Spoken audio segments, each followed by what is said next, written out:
I turned 10 that spring, but birthdays were not a big deal around our house. Sometimes Mom stuck a few candles in some ice cream and we all sang happy birthday. Mom and Dad might get us a little present, a comic book or a pair of shoes or a package of underwear, but at least as often, they forgot our birthdays altogether. So I was surprised when, on the day I turned 10, Dad took me outside to the back patio and asked me what I wanted most in the world. "It's a special occasion, seeing as how it puts you into double digits," he said. "You're growing up damn fast, mountain goat. You'll be on your own in no time. And if there's anything I can do for you now, before you're gone, I want to do it." I knew Dad wasn't talking about buying me some extravagant present like a pony or a dollhouse. He was asking what he could do, now that I was almost grown up, to make my last years as a kid everything I hoped they'd be. There was only one thing I truly wanted, something that I knew would change all our lives, but I was afraid to ask for it. Just thinking about saying the words out loud made me nervous. Dad saw my hesitation. He knelt so that he was looking up at me. "What is it?" he said. "Ask away. It's big. Just ask, baby." "I'm scared. You know, if it's humanly possible, I'll get it for you. And if it ain't humanly possible, I'll die trying." I looked at the thin swirls of clouds high in the blue Arizona sky. Keeping my eyes fastened on those distant clouds, I took a breath and said, "Do you think you could maybe stop drinking?" Dad said nothing. He was staring down at the cement patio, and when he turned to me, his eyes had a wounded look, like a dog who's been kicked. "You must be awfully ashamed of your old man," he said. "No," I said quickly. "It's just I think Mom would be a lot happier. Plus we'd have the extra money." "You don't have to explain," Dad said. His voice was barely a whisper. He stood up and walked into the yard and sat down under the orange trees. I followed and sat down next to him. I was going to take his hand, but before I could reach for it, he said, "If you don't mind, honey, I think I'd like to sit here by myself for a while." In the morning, Dad told me that for the next few days, he was going to keep to himself in his bedroom. He wanted us kids to steer clear of him, to stay outside and play. Everything went fine for the first day. On the second day, when I came home from school, I heard a terrible groaning coming from the bedroom. "Dad?" I called. There was no answer. I opened the door. Dad was tied to the bed with ropes and belts. I don't know if he had done it himself or if Mom helped him, but he was thrashing about, bucking and pulling at the restraints, yelling, "No!" and "Stop!" and "Oh my God!" His face was gray and dripping with sweat.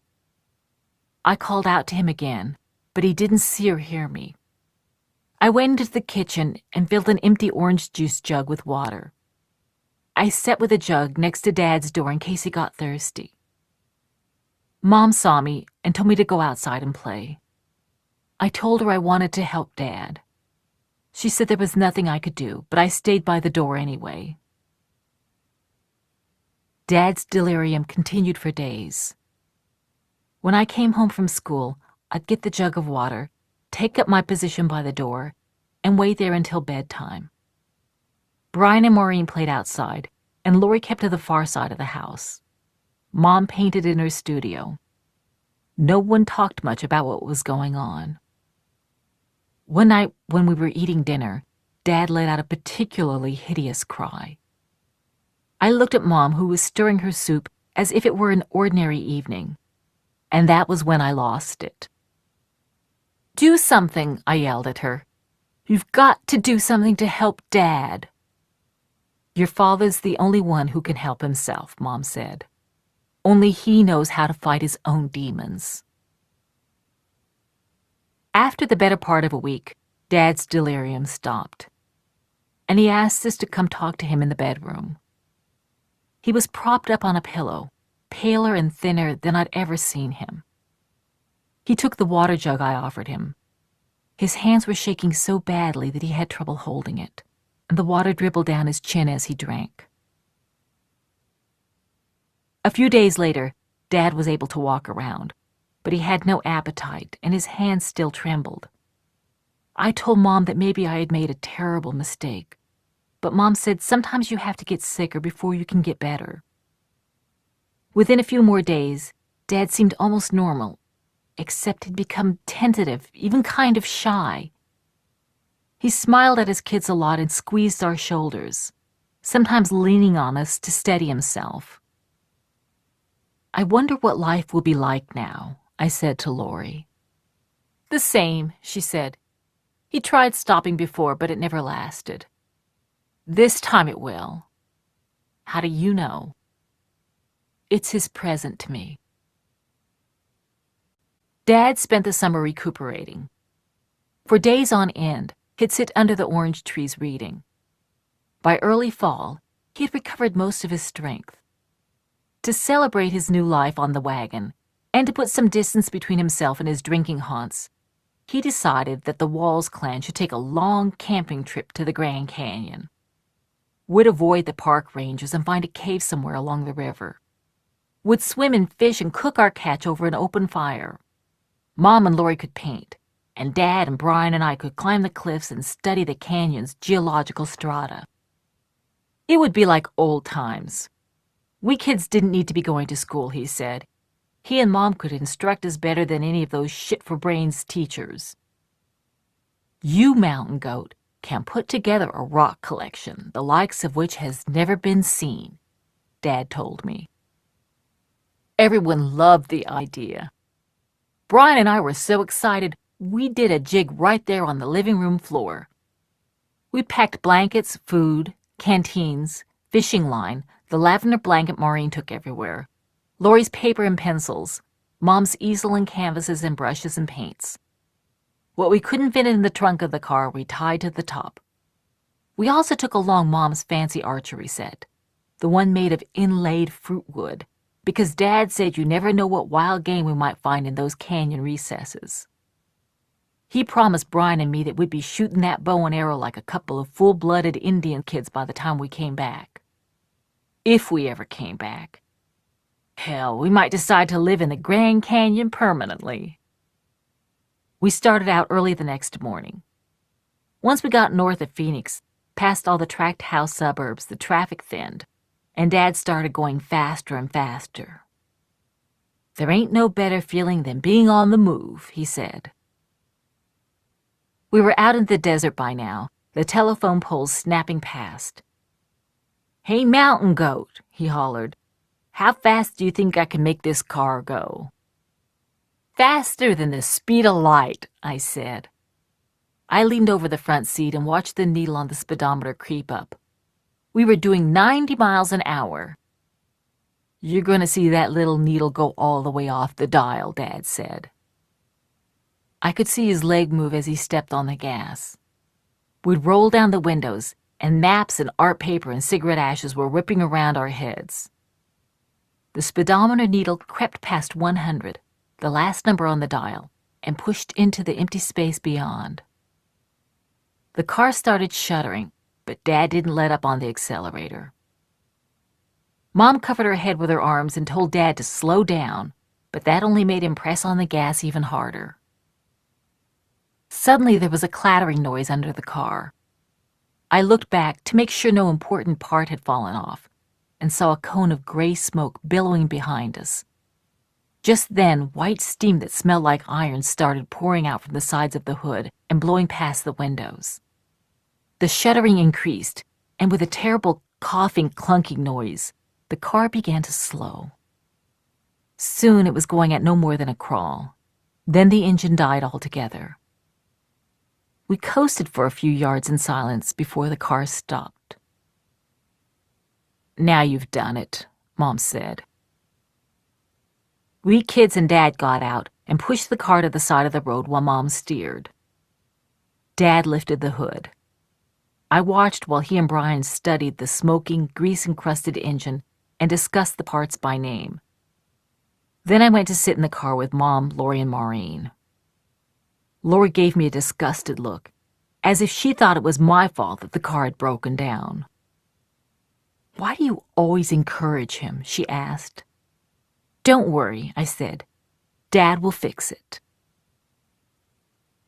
We sat there for a long time. I could see buzzards circling high in the distance, which reminded me of that ingrate Buster. Maybe I should have cut him some slack. With his broken wing and a lifetime of eating roadkill, he probably had a lot to be ungrateful about. Too much hard luck can create a permanent meanness of spirit in any creature. Finally, Dad shut the hood. "You can fix it, can't you?" I asked. "Of course," he said, "if I had the proper tools."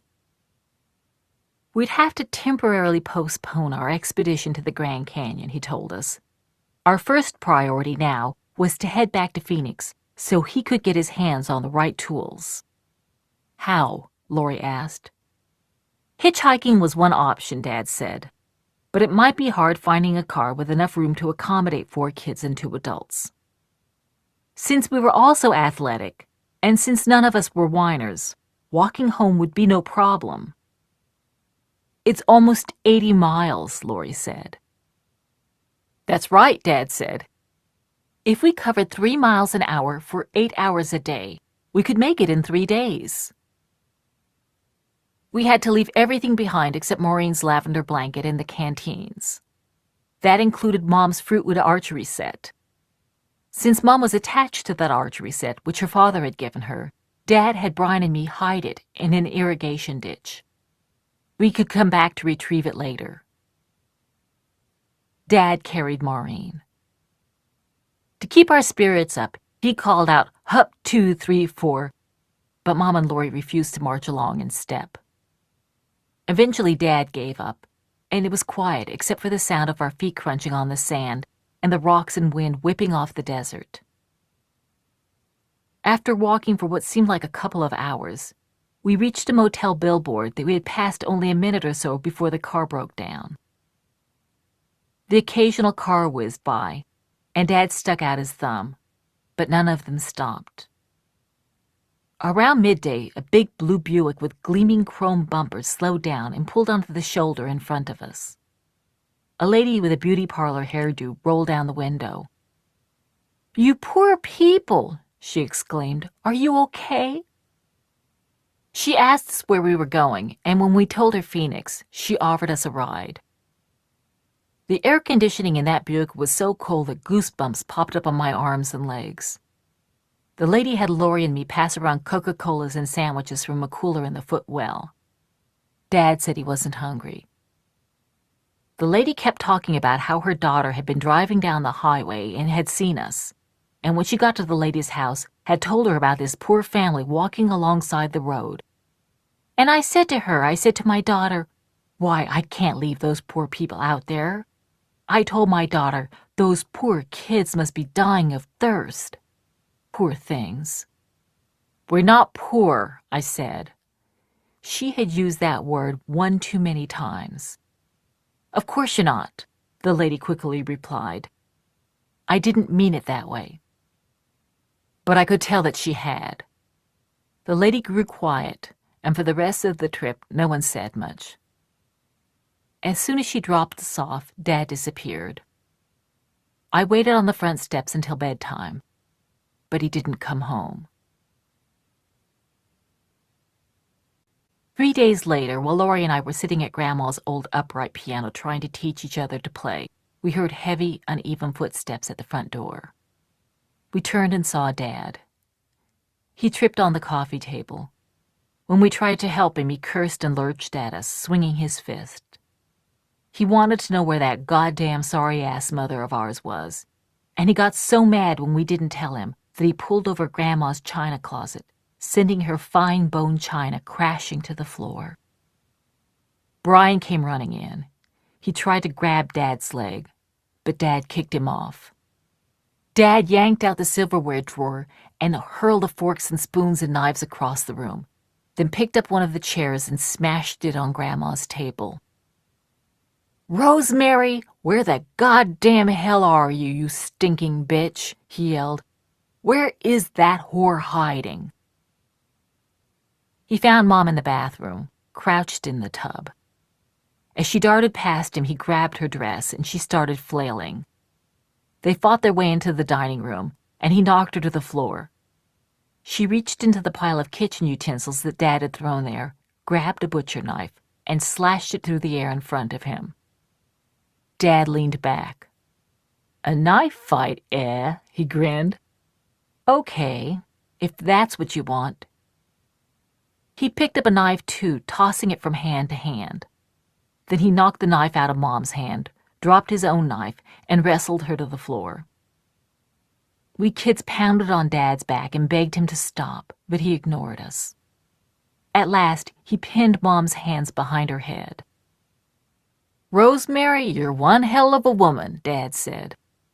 Mom told him he was a stinking, rotten drunk.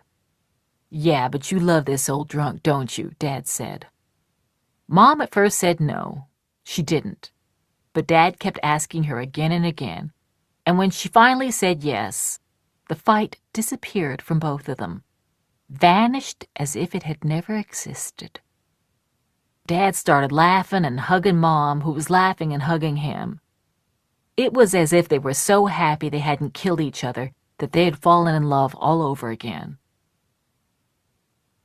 I didn't feel like celebrating. After all he'd put himself through, I couldn't believe Dad had gone back to the booze.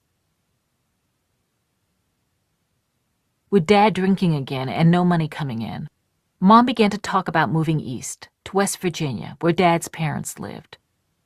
Maybe his parents would help keep him in line.